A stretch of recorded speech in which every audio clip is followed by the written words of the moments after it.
ചോദ്യം ചോദിക്കുന്ന ഓരോ വ്യക്തിയുടെ പൂർണ്ണ സമ്മതത്തോടു കൂടിയാണ് ഈ ഒരു വീഡിയോ യൂട്യൂബിൽ പോസ്റ്റ് ചെയ്യുന്നത്. ഈ ഒരു കമ്മ്യൂണിറ്റിയിൽ ഫ്രീ ആയി ജോയിൻ ചെയ്യണമെന്നുണ്ടെങ്കിൽ ഞങ്ങൾ അപ്ഡേറ്റ്സിനെ കുറിച്ച്, ട്രെയിനിങ്ങിനെ കുറിച്ച്, അല്ലെങ്കിൽ കോച്ചിങ്ങിനെ കുറിച്ചിട്ട് എല്ലാം ചോദ്യം ചോദിക്കാൻ ആഗ്രഹം ഉണ്ടെങ്കിൽ നിങ്ങൾ യൂട്യൂബിൽ ഡിസ്ക്രിപ്ഷനിൽ 2 ലിങ്ക് ഉണ്ട്. ഒന്ന് മലയാളത്തിലുള്ള ലിങ്ക്, ഒരു വാട്സപ്പ് ഗ്രൂപ്പിലേക്കുള്ള ലിങ്കും, മറ്റത് ഇംഗ്ലീഷ് വാട്സപ്പ് ഗ്രൂപ്പിലേക്കുള്ള ലിങ്ക്. അതിൽ ഏതിലും നിങ്ങൾക്ക് ജോയിൻ ചെയ്യാം, അല്ലെങ്കിൽ 2ലും ജോയിൻ ചെയ്യാം. I'll see you in the WhatsApp group. Yes, please. I'm going to record this. Is that okay with you? Yes, thank you. Okay. And I'll be posting this on YouTube. Are you fine with that? Sure, thank you. Okay. What is it you want to achieve in this conversation? Procrastination ആണ്, അതിനൊന്ന് come out ആണ്. Procrastination. Okay. ഏതൊക്കെ ഏരിയയിലാണ് നിങ്ങൾക്ക് procrastinate ചെയ്യുന്നത്? നിങ്ങൾ പേരോ ഒന്നും പറയണ്ട. Where is that you are procrastinating? അങ്ങനെയല്ല, ചില കാര്യങ്ങളിലാണ്. അത് എന്തിനാന്ന് എനിക്ക് തന്നെ അറിയില്ല. ചില കാര്യങ്ങളിൽ ഞാൻ എന്തിലാണ് പ്രോക്രാസ്റ്റിനേഷൻ ചെയ്യണമെന്ന് അറിയില്ലെങ്കിൽ അപ്പൊ നിങ്ങൾക്ക് പ്രോക്രാസ്റ്റിനേഷൻ ചെയ്യണത് എങ്ങനെ അറിയണം? ഞാൻ മാറ്റി വെക്കും കാര്യങ്ങൾ ചില സമയത്ത്. ഓക്കെ, അതാണ് ഞാൻ അറിയേണ്ടത്. എന്തിലാണ് മാറ്റി വെക്കണമെന്ന് പറയാം. എന്താണ് മാറ്റി വെക്കുന്നത്? ചെയ്യേണ്ട കാര്യങ്ങൾ ഒരു ഇമ്പോർട്ടന്റ് അല്ലാത്തതാണെങ്കിൽ ഇമ്പോർട്ടന്റ് ആണെങ്കിൽ പോലും ചിലപ്പോൾ മാറ്റി വെക്കുന്നുണ്ട്. അതെന്താണ്, ഒന്ന് എക്സാമ്പിൾ പറയുന്നുണ്ടോ? അത് ഈവൻ ചിലപ്പോൾ ഒരു എന്തിൻ്റെങ്കിലും ഫീസ് അടയ്ക്കാനുള്ള കാര്യങ്ങളോ, അല്ലെങ്കിൽ എവിടെയെങ്കിലും പോകാനുള്ള കാര്യങ്ങളോ ചെയ്യാനുള്ള കാര്യങ്ങളൊക്കെ ആണെങ്കിൽ അതിൽ ഇമ്പോർട്ടൻ്റ് ആയ കാര്യങ്ങൾ ഉണ്ടെങ്കിൽ ഇത് മാറ്റി വെക്കുക ചെയ്യുന്നത്. പക്ഷെ ഇത് ഇമ്പോർട്ടൻ്റ് ആണ് താനും. ഫോർ എക്സാമ്പിൾ, മറ്റുള്ളവരുടെ കാര്യത്തിൽ ഞാൻ കൂടുതൽ ചെയ്ത് കൊടുക്കും, പക്ഷെ അപ്പൊ എന്റെ കാര്യങ്ങൾ ഞാൻ പെൻഡിങ് ആക്കി വെക്കുകയാണ്. പക്ഷെ അതിൽ ഞാൻ സാറ്റിസ്ഫാക്ഷൻ കിട്ടുന്നില്ല എനിക്ക്. ഇതിന് സാറ്റിസ്ഫാക്ഷൻ എന്നല്ല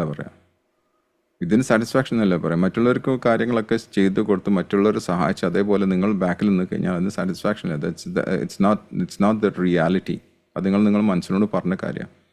നിങ്ങൾ ബാക്കിലോട്ടല്ലേ വരുന്നത്. നിങ്ങൾ ഫീസ് അടക്കുന്ന കാര്യം ഫീസ് അടക്കണില്ല, പോകേണ്ട സ്ഥലത്ത് പോകണില്ല, നിങ്ങൾ ചെയ്യേണ്ട കാര്യം ചെയ്യണില്ല. പക്ഷെ അത് മറ്റുള്ളവർക്ക് വേണ്ടി ചെയ്യണം. Am I right? അത് എന്തിനാ വേണ്ടിയിട്ടാണ് ചെയ്യണത്?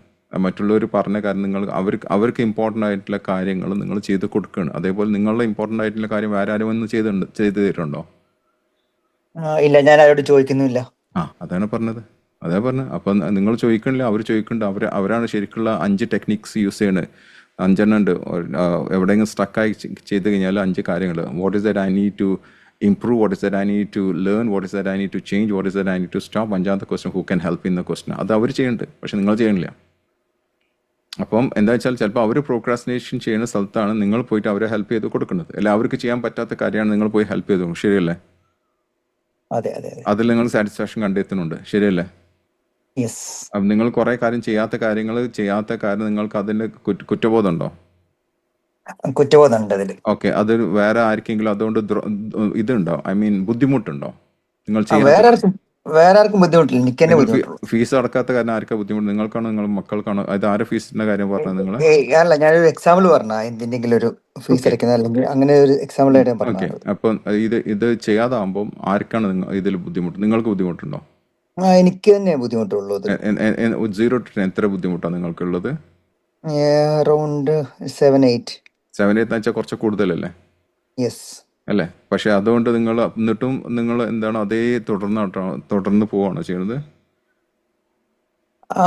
ഞാൻ ചെയ്യും അത്, പിന്നത്തേക്ക് മാറ്റി വെച്ച് പിന്നെ ചെയ്യുന്നത്. ഓക്കെ, ഇനി ഒരു ചോദ്യം ചോദിക്കട്ടെ. നിങ്ങൾ ഇത്രയും കാലം നിങ്ങൾ ഓരോ കാര്യത്തിൽ പ്രോക്രാസ്റ്റിനേഷൻ ചെയ്യുന്ന പറഞ്ഞു. ഫീസിന്റെ കാര്യത്തിൽ, എവിടെ പോകാനുള്ള കാര്യത്തിൽ, ഇമ്പോർട്ടൻ്റ് ആയിട്ടുള്ള കാര്യത്തിൽ പ്രോക്രാസ്റ്റിനേഷൻ ചെയ്യേണ്ടതെന്ന് വിചാരിക്കാം. ഓക്കെ, അതിനൊരു ഡെഡ് ലൈൻ കൊടുക്കാം നമുക്ക്. ഓക്കെ, ലെറ്റ്സ് സേ ഫീസിൻ്റെ കാര്യത്തിൽ, ഫീസ് എല്ലാം എന്ന് പറഞ്ഞു നിങ്ങൾ. എന്നിരുന്നാലും ഒരു എക്സാമ്പിൾ എടുക്കാം. ഫീസ് അടക്കേണ്ട ദിവസം 10ാം തീയതി വിചാരിക്കാം, എല്ലാ മാസം 10ാം തീയതി വിചാരിക്കാം. അല്ലെങ്കിൽ ഒരു പ്രൊജക്റ്റ് ചെയ്ത് തീർക്കുന്ന 10ാം തീയതി വിചാരിക്കാം. അല്ലെങ്കിൽ ഒരു സ്ഥലത്തേക്ക് പോകുന്ന 10ാം തീയതി വിചാരിക്കാം, ഒരു ഇമ്പോർട്ടൻ്റ് ആയിട്ടുള്ള സ്ഥലത്ത്. പക്ഷേ ആ സ്ഥലത്തേക്ക് പോകുന്നതിന് മുമ്പ് കുറച്ച് പേപ്പേഴ്സും ഡോക്യുമെൻറ്റ്സ് ഒക്കെ ശരിയാക്കിയിട്ട് വേണം 10ാം തീയതി പോകണം. 3-ന് ഞാൻ 10ാം തീയതി ഡേറ്റ് തന്നിട്ടുണ്ട്. Excuse me. നിങ്ങളെ ഹാബിറ്റ് അനുസരിച്ചിട്ട് നിങ്ങൾ ചിലപ്പം നേരത്തെ ഒന്നും ചെയ്യില്ല, ഈ 3 കാര്യത്തിൽ ഒന്നും ചെയ്യില്ല. പക്ഷെ 10ാം തീയതി ആകുമ്പോഴേക്കും നിങ്ങൾ ചെയ്യുന്ന വ്യക്തിയാണോ? അതെ. ഓക്കെ, അതിന് യാതൊരു കുഴപ്പമില്ല. അങ്ങനെയാണെങ്കിൽ നിങ്ങൾക്ക് യാതൊരു കുഴപ്പമില്ല. ആസ് ലോങ് ആസ് ഡെഡ് ലൈനിൻ്റെ തൊട്ട് മുമ്പ് നിങ്ങൾ ചെയ്തിട്ട് ആ റിസൾട്ട് നിങ്ങൾക്ക് ഇത്രയും കാലം ചെയ്തിട്ട് റിസൾട്ട്സ് ഒക്കെ കറക്റ്റായിട്ട് വരുന്നുണ്ടെങ്കിൽ അത് നിങ്ങളുടെ ഒരു നേച്ചറാണ്. അതിന് തെറ്റല്ല, അതിന് പ്രോക്രാസ്റ്റിനേഷൻ എന്നും പറയില്ല. മനസ്സിലാവുണ്ടോ നിങ്ങൾക്ക്?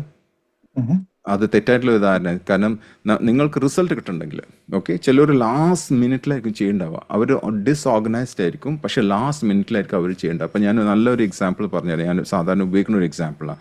നമ്മൾ കുട്ടികളെടുക്കാം, 2 മക്കളെടുക്കാം. ഒരു കുട്ടി നന്നായിട്ട് പഠിക്കുന്നുണ്ടാവും. നമ്മൾ ബുക്ക് വോം എന്നൊക്കെ പറഞ്ഞ പോലെ പുസ്തകമൊക്കെ നോക്കി പഠിക്കുന്ന ഒരു കുട്ടിയായിരിക്കാം. ചിലപ്പോൾ ആ കുട്ടി ഒരു വർഷം കംപ്ലീറ്റ് പഠിച്ചിട്ടായിരിക്കും ചിലപ്പോൾ എക്സാമിനേഷൻ പോകുന്നുണ്ടാവുക. അതേ ക്ലാസ്സിലുള്ള ട്വിൻ ബ്രദറാണ് മറ്റൊന്ന് വിചാരിക്കുക, ഒരു ഇരട്ട കുട്ടികളെന്ന് വിചാരിക്കുക.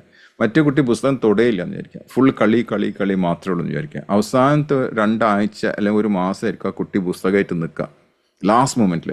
പക്ഷേ ആ എക്സാമിനേഷൻ തീരുമ്പോൾ ഒന്നിൽ 2 ആൾക്ക് ഒരേ ടൈപ്പ് മാർക്കായിരിക്കും കിട്ടുക, അല്ലെങ്കിൽ ചിലപ്പോൾ ഈ ലാസ്റ്റ് പഠിച്ച കുട്ടിക്കായിരിക്കും ഹയർ മാർക്ക് കിട്ടുക. അപ്പോൾ ഇവിടെ നമുക്ക് ഈ സിസ്റ്റത്തിന് നമുക്ക് തെറ്റ് പറയാൻ പറ്റുമോ? ഇല്ലല്ലോ. ആ കേസിൽ നിങ്ങൾ ഈ 2ാമത്തെ കുട്ടിയാണോ നിങ്ങൾ? ആണോ? 0 to 10. അപ്പൊ നിങ്ങൾ ഒരു പേടിയും പേടിക്കണ്ട. ഓക്കെ, നിങ്ങളെ പ്രോക്രാസ്റ്റിനേഷൻ എന്നുള്ള ആ ഒരു ടൈറ്റിൽ നിങ്ങൾക്ക് കൊടുക്കേണ്ട ആവശ്യമില്ല.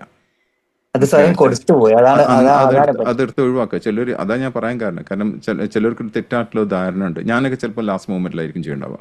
ഓക്കെ, പക്ഷെ ഞാൻ ചെയ്യുമ്പോൾ അത് ഹൈ ക്വാളിറ്റിയിലായിരിക്കും. ഫൈനൽ പ്രൊഡക്റ്റ് എന്ന് വെച്ചാൽ ഹൈ ക്വാളിറ്റി ആയിരിക്കും വരിക.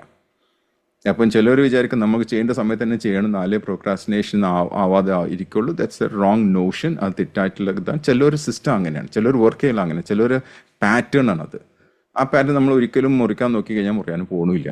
അപ്പോൾ നിങ്ങൾ സ്വന്തമായിട്ട്, ചിലർ പറയും ഞാൻ ഡിപ്രഷനിലൊക്കെ പറയും. ഇത് ആരും ഇത് കൊടുക്കണം നിങ്ങൾക്ക് ഈ പേര് ഡിപ്രഷൻ എന്നുള്ള പേരൊക്കെ? ഇപ്പോൾ എല്ലാവരും കുട്ടികളും മക്കളും എല്ലാവരും ഡിപ്രസ്ഡ് ആണെന്നൊക്കെ പറയും. നോ, സിമിലർലി നിങ്ങൾ പ്രോക്രാസ്റ്റിനേഷൻ ചെയ്യുന്നതല്ല, ഐ എം എ പ്രോക്രാസ്റ്റിനേറ്റർ എന്നുള്ള ആ ടൈറ്റിൽ ലേബിൾ നിങ്ങൾ വെറുതെ കൊടുക്കണം. Don't do that. അത് കൊടുത്തു കഴിഞ്ഞാൽ എന്താ പറയുക, നിങ്ങൾ സ്വന്തം തന്നെ നിങ്ങൾ പറയാൻ തുടങ്ങും. അതാണ് നിങ്ങൾ എന്നോട് ഈ ചോദ്യം ചോദിച്ചത് അല്ലേ? അപ്പൊ അത് എടുത്ത് ഒഴിവാക്കുക. നിങ്ങൾ ആരാന്ന് പറയണ്ട, പക്ഷെ അത് ഇന്ന് മുതൽ ഒഴിവാക്കാൻ റെഡിയാണോ നിങ്ങൾ? ഞാൻ റിസൾട്ട് ഓറിയന്റഡ് ആണെന്ന് പറയാൻ പറ്റും നിങ്ങൾക്ക്? തീർച്ചയായും അതുണ്ടെന്ന് പറഞ്ഞു. 0 to 10 എന്ന് പറഞ്ഞാൽ നിങ്ങൾ 10 out of 10 പറഞ്ഞത്. അതായത് എനിക്ക് മനസ്സിലായി നിങ്ങൾ റിസൾട്ട് ഓറിയന്റഡ് ആയിട്ടുള്ള ഒരു പേഴ്സൺ ആണ്. That's more than enough. മനസ്സിലായില്ലേ? നിങ്ങൾ ഇത് നോക്കേണ്ട മാത്രമേ ഉള്ളൂ. അതായത് നിങ്ങൾക്ക് ഇമ്പാക്റ്റ് ക്രിയേറ്റ് ചെയ്യാൻ പറ്റണ്ടെന്ന് മാത്രമേ ഉള്ളൂ.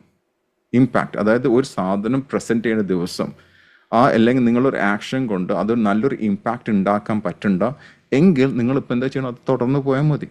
ഒരു പ്രശ്നമില്ല. ആ ലാസ്റ്റിൽ ചിലപ്പോൾ ആ ടൈമിന് നിങ്ങൾ കുറച്ച് ടൈം ബ്രേക്ക് ചെയ്തിട്ട് അതിനു വേണ്ടി മാത്രം കുറച്ച് ബ്ലോക്ക് ചെയ്തിട്ട് അതിന് വർക്ക് ചെയ്യുക, അത്രേ ഉള്ളൂ. ഒരു പ്രശ്നമില്ല. മനസ്സിലായില്ലേ? ഈ ലേബിളൊക്കെ എടുത്ത് ഒഴിവാക്കുക. ഓക്കെ, പ്രോക്രാസ്റ്റിനേറ്റർ എന്നുള്ള ലേബിളൊക്കെ ഒഴിവാക്കുക. You are vote you call result oriented ആയിട്ടുള്ള ഒരു പേഴ്സണാണ്. നിങ്ങളുടെ നേച്ചർ വ്യത്യാസമുണ്ട്, നിങ്ങളെ പാറ്റേൺ വ്യത്യാസമുണ്ട്, എൻ്റെ പാറ്റേൺ വ്യത്യാസം, ചിലരുടെ പാറ്റേൺ വ്യത്യാസം ഉണ്ടാവും. അത് നോക്കിയിട്ട് കാര്യമില്ല. As long as you can produce result and as long as you can bring A positive impact in your life and the life of other people, you are absolutely on the track. Happy? Thank you very much. Of course. 0 to 10, how happy are you? 10. Thank you. Thank you.